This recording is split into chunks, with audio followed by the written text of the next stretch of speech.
Ces manques de moyens, on va en parler avec Reda Bellage qui est avec nous en direct. Bonjour, soyez le bienvenu. Vous êtes porte-parole SGP Île-de-France. CECRA, ces centres de rétention administratif, vous les connaissez bien évidemment. J'imagine que vous n'êtes pas surpris par l'évasion de ces 11 migrants du centre de rétention administratif de Paris-Versailles. Oui, on a eu déjà des évasions le mois dernier. La problématique, c'est que on a dénoncé à plusieurs reprises par voie de tract, enfin du moins notre organisation syndicale l'a signalé par voie de tract. Il y a un grand manque d'effectifs. Dernière audience de direction, parce qu'il faut savoir que au niveau de l'Île-de-France et de la France, ces centres de rétention sont gérés par la police aux frontières, comme l'a dit le monsieur sur le plateau. Au niveau de Vincennes, c'est géré par la préfecture de police. Donc on a vu le directeur de la sous-direction de lutte contre l'immigration régulière et on sait qu'il faut 60 effectifs pour être opérationnel en plus, mais ces effectifs n'arrivent pas. Donc c'est une problématique qu'on a soulevée à plusieurs reprises et puis malheureusement on voit le résultat aujourd'hui. En plus vous avez des locaux qui sont complètement vétustes, des caméras à certains endroits qui ne fonctionnent pas. Et si un jour on vous laisse rentrer dans ce CRA, vous verrez que les aménagements sont vraiment obsolètes. C'est des sortes d'Algeco à certains endroits, donc c'est compliqué pour nous sur place. Donc je suis pas surpris de ces évasions. Reda Bellage, vous nous confirmez que les personnes qui sont placées dans ces centres de rétention administrative sont très souvent, si ce n'est toujours, des personnes qui sont connues des services de police et représentent, quel que soit le motif, une forme de danger pour notre pays. Alors, pas tout à fait, parce que normalement, vous avez, faut prendre au cas par cas, mais vous avez certains cas qui font l'objet d'une procédure judiciaire, mais en tout cas, administrativement parlant et légalement parlant, ce sont des gens qui font l'objet d'une mesure d'éloignement et qui sont en attente d'un passe consulaire pour pouvoir être renvoyés dans leur pays d'origine. Plus spécifiquement, voilà la réponse. Oui, en tout cas, ils sont retenus de manière administrative, parce que si jamais ils étaient retenus de manière, s'il y avait un délit grave, ils auraient été normalement emprisonnés. Mais en tout cas, là, ça n'a rien à voir avec un pénitencier. Au niveau des mesures de sécurité, et puis,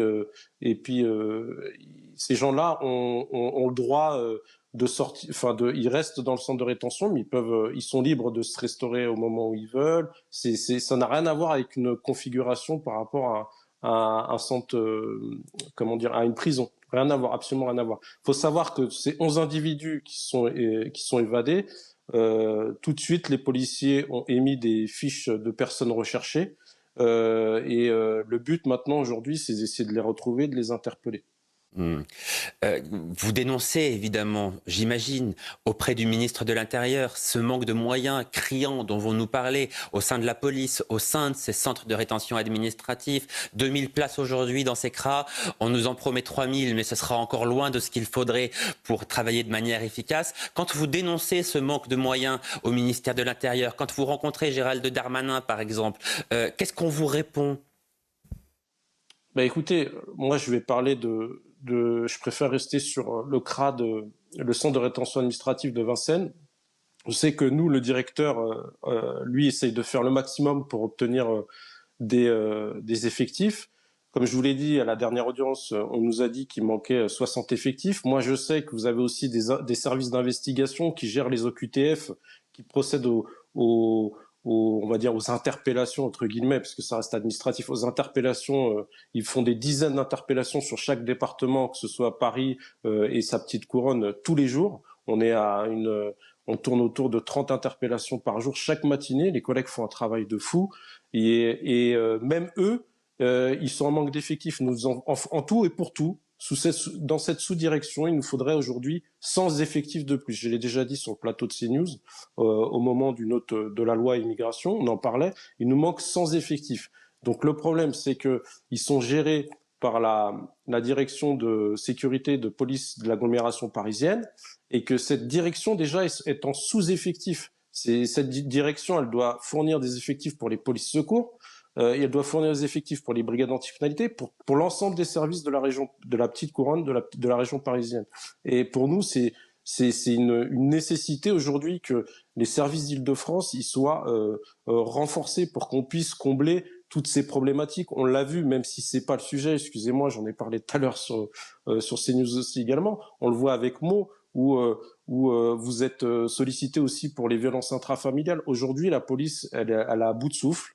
Ça fait un an qu'on ne se repose pas. On est sur on doit prévenir, dissuader et interpeller quand on peut les auteurs d'attentats. On doit gérer, comme le fait divers malheureux d'hier soir, des violences intrafamiliales qui finissent par un drame. On doit gérer des mineurs qui de plus en plus jeunes s'attaquent au couteau. On a eu il y a 3 semaines ou 15 jours, j'ai fait une intervention sur votre plateau. En une semaine, on a eu 4 mineurs qui sont morts, 2 pour un refus d'obtempérer, 1 pour une rixe et 1 qui voulait vendre un jogging.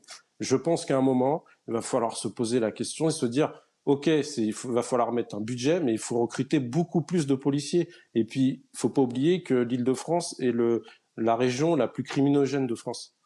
Reda Bellage, Raphaël Steinville veut vous poser une question. Oui, que sait-on du profil de ces 11 individus? On sait qu'ils étaient sous OQTF, on sait qu'ils ne sont pas radicalisés, en tout cas c'est pas pour ça qu'ils sont en CRA, mais quel est leur parcours judiciaire qui a précédé finalement leur placement en CRA?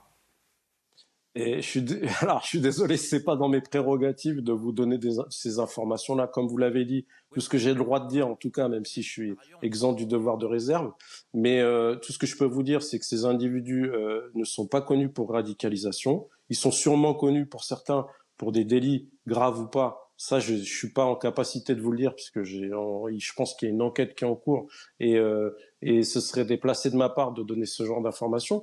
Mais en tout cas, nous, on fait tout ce qu'on peut, en tout cas, pour essayer d'interpeller ces individus. Et je suis d'accord avec vous sur le fait que c'est pas normal aujourd'hui qu'on puisse s'échapper d'un centre de rétention administratif aussi facilement. Mais comme je vous le dis, je vous l'ai déjà dit, on a souvent des incidents, on a souvent des mini-émeutes dans ces centres de rétention administratifs. Je pense qu'il va falloir prendre des mesures en urgence pour sécuriser les lieux, faire fonctionner au plus vite les caméras et surtout renforcer en effectif de police ce centre de rétention administrative. Reda Bellage, porte-parole SGP Unité Police Île-de-France, est toujours avec nous.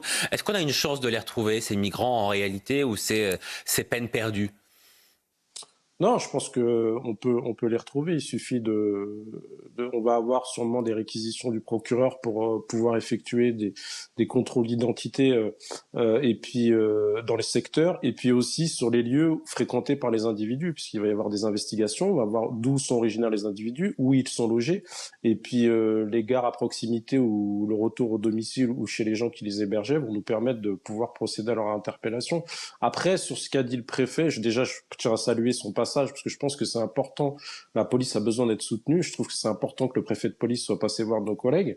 Je pense qu'il a fait part de mesures qui vont être importantes avec un dispositif de sécurité plus important. Par contre, ce qui m'inquiète un peu, c'est qu'on n'a pas vraiment de solution pérenne parce qu'aujourd'hui, ok, on va mettre des collègues autour de ce CRA, mais ces collègues-là, ils ont d'autres missions aussi. On est en pleine difficulté avec le conflit israélo-palestinien, donc on doit sécuriser l'ensemble des lieux de culte. On a la colline du Crac, on a plein de missions. On va encore nous rajouter une mission en plus avec le même nombre d'effectifs. Pour les Jeux Olympiques, on est au courant. La préfecture de police nous tient au courant de rien. On ne sait pas encore à quelle sauce les collègues vont être mangés, s'il va y avoir des jours de repos. On ne sait absolument rien. Donc c'est ça qui m'inquiète. C'est de manière pérenne. Maintenant, après, je salue son passage et son soutien. Et comme il dit, il n'y a pas de défaillance humaine. Mais je pense que là, les 6 mois à venir vont être très compliqués pour les policiers. Je ne sais pas si on va tenir. Absolument. Merci beaucoup, Reda Bellage, d'avoir été en direct avec nous pour tenter de nous expliquer donc cette situation. Et on suivra bien sûr l'évolution de ce dossier et ce qu'il adviendra de ces 11 migrants qui se sont donc évadés.